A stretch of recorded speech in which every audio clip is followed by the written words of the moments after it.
Hey guys, so I thought last night's episode of Once Upon a Time was actually really good. So many of you guys out there were vindicated because a lot of you thought that there was something up with Neil's fiance, Tamara. And if you thought that, you would be right. Basically, last night we learned that she is just evil, man. I mean, like, she did some just pure evil kind of things. And the other thing we learned, the other kind of really big thing that we learned last night is that she is her. You know, Greg, the cell phone calls that he's been getting on his phone, and when the caller ID pops up, it just says her, in quotation marks. Well, Tamara is her, basically. And it's not just that their friends try to figure out what's going on in Storybrooke. She's basically there to get the magic. And he's there to find his father, and the two of them are, like, really together. So basically she's, like, playing Neil. She's using him. So yeah, it was kind of crazy. I was not expecting her, like, I was expecting her to be something more than she said she was, but I was not expecting to find out that she was her, you know, like, that she was working with Greg. I was completely surprised by that. Some other kind of standout points in this episode, I thought it was interesting that Regina actually remembers and I guess realizes who Greg is.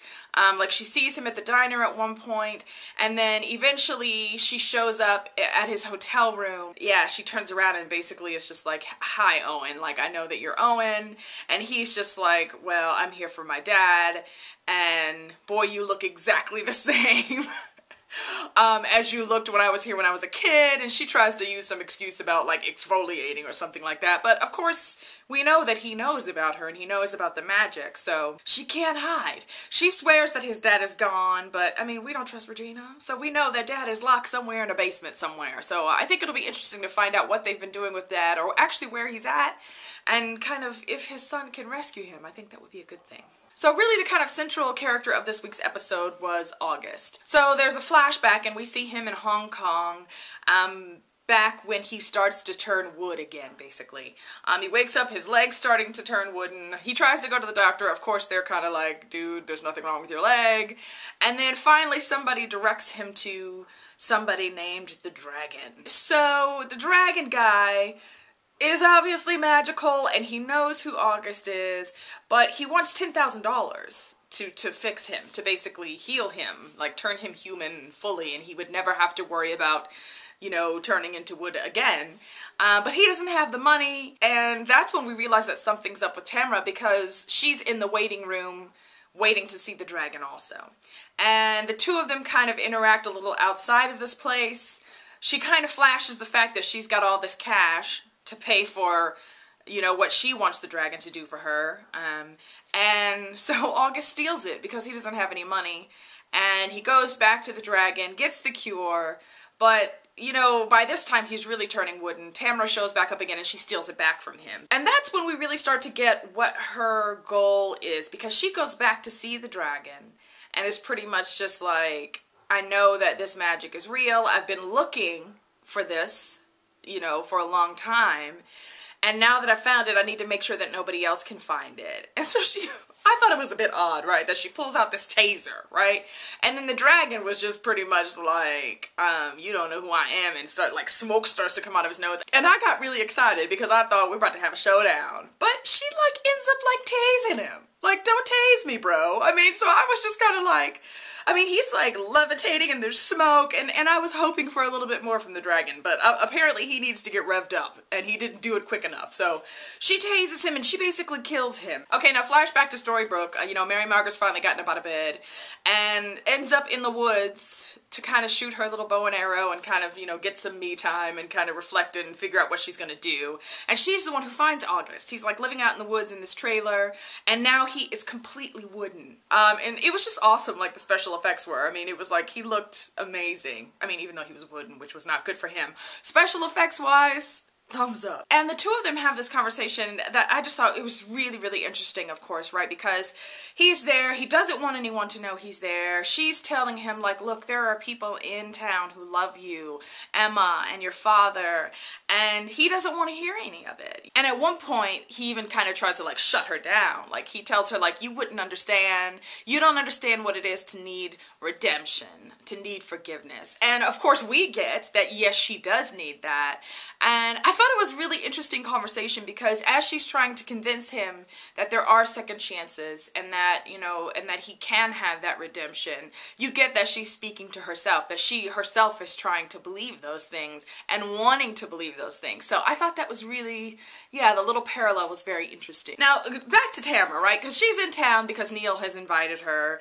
Emma, of course, tells Neil, like, what are you going to tell her? Like, you're obviously going to have to tell her the truth because she's going to see something while she's here. And so he does tell her, and at first, before we realize that she's evil, you know, she reacts badly. Because, let's be honest, you know, if your fiance comes to you and tells you that he's a fairy tale character, you're thinking that, you know, something's going on. Either he's losing his mind or he's trying to get rid of you. And so she doesn't react well. But it's all an act, is what we later find out. She overhears Emma and Mary Margaret talking about August, and so she goes out to the woods to find him. And basically she tries to get him to leave town, because obviously he knows who she is. She tries to tempt him with the magic that she got from the dragon, because she knows that would cure him.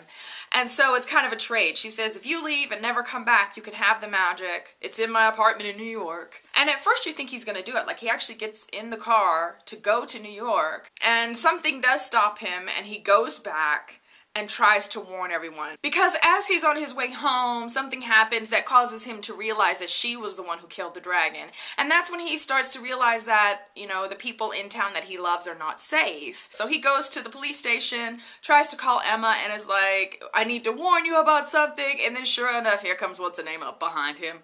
I think with the taser again, too. So she, like, tases him. I mean, this is like the ultimate taser, this thing is. By the time Mary Margaret and Emma and, you know, Prince Charming, or David, and all of them, and Dad get back to the police station, he's, like, dying on the floor, right? And then he does the thing that I can't stand when people do it in the movies, when it's like, you're gonna die and you only got a few breaths left. Tell us who killed you! Like, that should be the first thing that you say. Watch out for Tamara. I love you, you know, like, I mean, but, you know, he was weak and delirious, and it was just like, he saw his dad and was like, Dad, I'm sorry, and it was sad, but I just kept thinking, like, come on. So he dies, right? So I'm traumatized for a moment, and then everybody's there, and then it's Henry, who I'm just beginning to love more and more, really. It's Henry who's the one that's just like, wait a minute, where's the blue fairy? Like, if the reason he died was because he was being truthful, brave, and, you know, courageous and all these things, then the blue fairy could bring him back. And the blue fairy shows back up and says, yes, Henry is right, and does her little wand, and sure enough, she's able to bring him back. But the kicker is that he comes back as a little kid. So it's like he gets a redo, you know, he gets his second chance, but he gets to start it all over from the beginning again. So I thought that was interesting, you know, because obviously Pinocchio ended up where he was because he made bad choices. That was the other thing I found very interesting. At first, when they find August, they went to the Blue Fairy and they're just like, why can't you help him? And she tells them he's the way he is because of the choices he made. So if he wants redemption, if he wants to be healed, if he wants to change, those are things that he has to do within himself. That's a journey he has to take on his own. So I loved that. The fact that it's not always about the magic, you know, but sometimes it's about the choices we make, and sometimes it's, you know, we have the power within ourselves to kind of, you know, make that change and to give ourselves a second chance. So I thought that was very deep and interesting. Now, the bummer part about this whole second chance thing for him, for Pinocchio, is that he doesn't remember what happened. So when Emma tries to come and say, you were going to tell me something, do you remember what that was? And he doesn't.